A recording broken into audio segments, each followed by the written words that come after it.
Hey everyone, it's your girl, Audiobook Bae, back at it again. Have you ever met someone who just seems to have a way with people? Like they can connect with anyone, make friends effortlessly, and influence others without breaking a sweat? Well, today we're diving into one of the most iconic books of all time, How to Win Friends and Influence People by Dale Carnegie. This book is packed with timeless wisdom on building relationships, making lasting impressions, and becoming a true social pro. Before we dive into all the gems, do me a favor, hit that like button, subscribe to the channel, and turn on the notification bell so you never miss any future book breakdowns packed with tips you can apply right away. Now, let's get into it. If you've ever found yourself struggling to connect with people or make your voice heard, this breakdown is for you. Get ready to level up your social game. Takeaway number 1, the power of a genuine smile. A smile is a simple yet incredibly powerful tool in connecting with others. It instantly makes you approachable and puts people at ease. When you smile, you're not only improving your own mood, but also creating a positive, welcoming energy for those around you. People naturally gravitate towards someone who appears warm and friendly. Real life example, think about someone you know who always has a smile on their face, even when they're busy or stressed. It's likely that people are drawn to them and they probably make a great first impression. Now think about a time when you were feeling down and someone flashed you a smile. That little gesture might have made your day a little better, right? To put this into action, start with yourself. The next time you step into a room or meet someone, make sure you're smiling. When you greet someone, smile as you do so. It's not just about a superficial gesture. It's about showing that you're approachable and open. It'll set a positive tone for any interaction, whether it's a business meeting, casual chat, or a date. Make a habit of starting conversations with a genuine smile and watch how it changes the dynamic. Takeaway number 2, remember people's names. Dale Carnegie says a person's name is the sweetest sound to them. It shows respect and makes them feel valued. When you remember someone's name and use it in conversation, you create an instant bond. It's one of the simplest yet most effective ways to make a positive impression and build rapport. Real life example, think about a time when someone remembered your name, especially in a large group or after just meeting you. It probably felt good to be recognized and remembered, right? I'm sure it made you feel more connected to that person. On the other hand, have you ever met someone and they forgot your name right after you introduced yourself? That can feel impersonal and disheartening. To put this into action, start by making an effort to remember people's names when you first meet them. A good tip is to repeat their name back to them in conversation. It's nice to meet you, Sarah. Then, later in the conversation, use their name again. You can also associate their name with something memorable about them to help lock it in your memory. After a few tries, remembering names will become second nature, and people will definitely notice and appreciate it. Takeaway number 3, show genuine interest in others. One of the easiest ways to build a connection with someone is by showing real interest in them. People love to talk about themselves, their passions, and their experiences. When you take the time to ask thoughtful questions and listen attentively, you show that you care about what's important to them. It's not about asking questions for the sake of it, but truly being curious about their lives. Real life example, think about a time when someone took a genuine interest in you. Maybe they asked about your favorite hobbies or how you were feeling about a recent event in your life. How did that make you feel? Probably seen and appreciated, right? Now, think about someone who only talks about themselves and never seems to ask you anything in return. It can feel draining, and you're likely not as engaged in the conversation. To put this into action, start by asking open-ended questions when you meet someone. Instead of just asking, "How are you?" What's been exciting in your life lately? Or what's something you're really passionate about right now?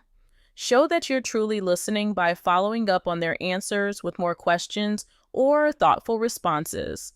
This will not only deepen your connection, but also make the other person feel valued and important. Takeaway number 4, be a good listener. Listening is one of the most underrated yet powerful skills in building relationships. When you listen actively, without interrupting or thinking about what you're going to say next, you show the other person that their words matter. Listening carefully creates an environment where the other person feels understood, and that leads to stronger and more meaningful connections.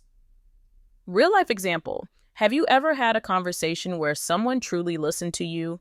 No interruptions, no distractions. It probably felt amazing to be heard, and it made the conversation flow more smoothly. On the flip side, think about a time when someone was constantly interrupting you or talking over you. It probably have made you feel frustrated or like your opinions didn't matter. To put this into action, practice active listening.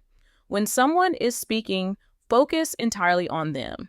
Make eye contact, nod, and avoid distractions like checking your phone.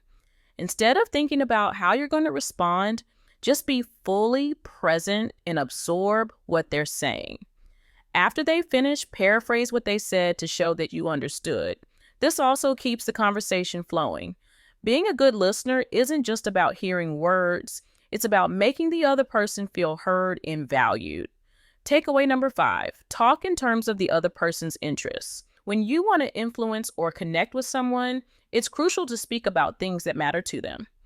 Instead of focusing solely on your own goals or interests, frame your conversations around what the other person cares about. This helps you build rapport and makes your message more relatable, which makes them more likely to listen and respond positively. Real life example. Let's say you're selling a product. Instead of just listing its features, focus on how it will solve the potential customer's problem or meet their needs. For example, if you're talking to a busy professional, emphasize how the product will save them time or make their life easier.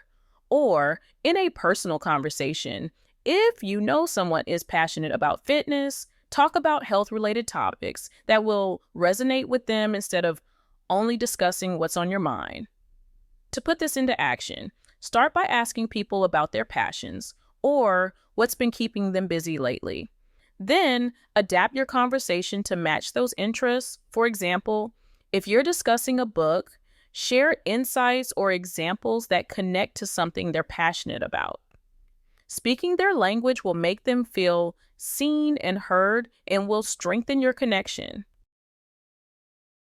Takeaway number 6, make the other person feel important. Everyone wants to feel valued and appreciated, and one of the easiest ways to build a strong relationship is to make others feel important.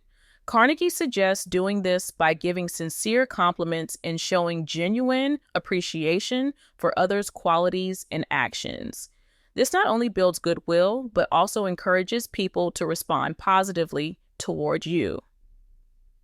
Real life example, think about a time when someone really made you feel special, whether it was through a compliment or a simple acknowledgement of your hard work. Maybe someone noticed your effort and said, "I really appreciate how dedicated you are." That feeling of being recognized can build a connection and motivate you to continue your efforts. On the other hand, think about how you feel when people ignore your contributions or take your efforts for granted. It can feel discouraging and disheartening. To put this into action, start noticing the little things people do and offer sincere compliments. It could be something as simple as recognizing someone's work ethic, their creativity, or how they handled a situation. Be specific in your praise and make sure it's genuine. Don't just say, "You did great." Instead, say something like, "I really admire how you handled that project under pressure. It shows your strength and commitment." This will make people feel truly valued and appreciated. Takeaway number 7, avoid criticizing, condemning, or complaining. Criticism, condemnation, and complaints only put people on the defensive. Instead of changing their behavior for the better, These tactics often lead to resentment or resistance. When you criticize or complain, you create a negative environment that hinders progress and damages relationships. Real life example. Think about a time when you were criticized harshly.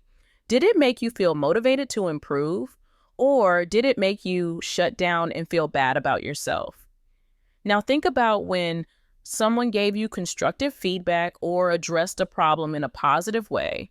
You probably felt more open to improving and more willing to engage with that person. To put this into action, the next time you're faced with a situation where you feel frustrated or upset, pause and think before reacting. Instead of criticizing someone's actions, try asking questions to understand their perspective. If you need to address a problem, focus on offering a solution rather than just pointing out the flaw. This will create a more positive and collaborative atmosphere. Takeaway number 8, give honest and sincere appreciation. People crave appreciation and acknowledgement for their efforts. When you express genuine appreciation, you boost someone's confidence and build goodwill. The key is to make your praise sincere and specific, so it doesn't come across as empty flattery. Real life example. Imagine you've worked hard on a project and your boss or colleague gives you specific feedback, like, I really appreciate how you handled the challenges in that project. Your creativity and dedication made a huge difference. Doesn't that make you feel appreciated and motivated to continue doing great work? On the other hand, a generic good job doesn't have the same impact and can feel less meaningful. To put this into action, look for opportunities to recognize the efforts of others in your daily interactions. Be specific in your compliments and make sure they're tied to something they've done or a quality you admire. For example, instead of just saying, you're awesome, say, I really appreciate how you went above and beyond to help the team. Your effort didn't go unnoticed. This will not only make others feel valued, but it will also encourage them to continue their positive behaviors. Takeaway number 9, become genuinely interested in other people. One of the simplest and most effective ways to build strong relationships is by showing a real interest in others. People enjoy talking about themselves, their passions, and their experiences. When you show genuine curiosity about others, it makes them feel valued and respected, and it also helps you connect on a deeper level. Real life example, think about someone you've met who was truly interested in what you had to say. They asked thoughtful questions, listened carefully, and showed real excitement about your experiences. It probably felt amazing to be around someone who valued your thoughts, didn't it? On the other hand, when someone only talks about themselves and doesn't engage with you, it can make you feel disconnected and unimportant. To put this into action, the next time you meet someone, ask questions about their interests, hobbies, or what's been exciting in their life recently. Instead of focusing only on your own thoughts, listen actively and show enthusiasm about what they're saying. By making people feel like you care about them, you'll naturally build stronger and more meaningful connections. Takeaway number 10, avoid arguments. Arguments rarely lead to productive outcomes. Even if you win an argument, it can leave both parties feeling frustrated or resentful. Instead of arguing, try to find common ground and seek understanding. When you approach a disagreement with an open mind and a willingness to see the other person's perspective, you'll create a more positive and cooperative environment. Real life example, think about a time when you argued with someone. Did it resolve the issue, or did it just create tension and leave you feeling unsatisfied? Now, think about a time when you had a calm, open conversation with someone who disagreed with you. By listening and understanding their point of view, you were likely able to find a resolution or at least agree to disagree without hard feelings. To put this into action, the next time you find yourself in a disagreement, try to avoid becoming defensive. Instead of arguing, ask questions to understand the other person's perspective. Acknowledge their point of view and share your thoughts in a calm, respectful manner. Remember, the goal isn't to win, but to communicate effectively and find a solution that benefits everyone involved. So there you have it, the 10 powerful takeaways from how to win friends and influence people. To recap, start by showing genuine interest in others, remember people's names, be a good listener, and make people feel important. Avoid criticizing and instead give honest and sincere appreciation. Focus on talking about what others care about and always aim to avoid arguments by finding common ground. Now, what's next? It's time to start putting these principles into action. Begin today by focusing on how you interact with the people around you. Practice smiling more often, using names in conversation, and listening without interrupting. Look for opportunities to give genuine compliments and appreciation. In any disagreement, try to understand the other person's perspective instead of jumping into an argument. Start small, but stay consistent with these habits, and you'll see the relationships around you transform. You can start with your family, your friends, and even coworkers. Apply these techniques in your daily interactions and see the impact they have. If you found this video helpful, hit that like button, subscribe to the channel, and turn on the notification bell so you never miss any more tips on how to improve your social skills and become a better communicator. Thanks for watching, and I'll see you in the next one. Keep practicing these principles and start creating better connections today.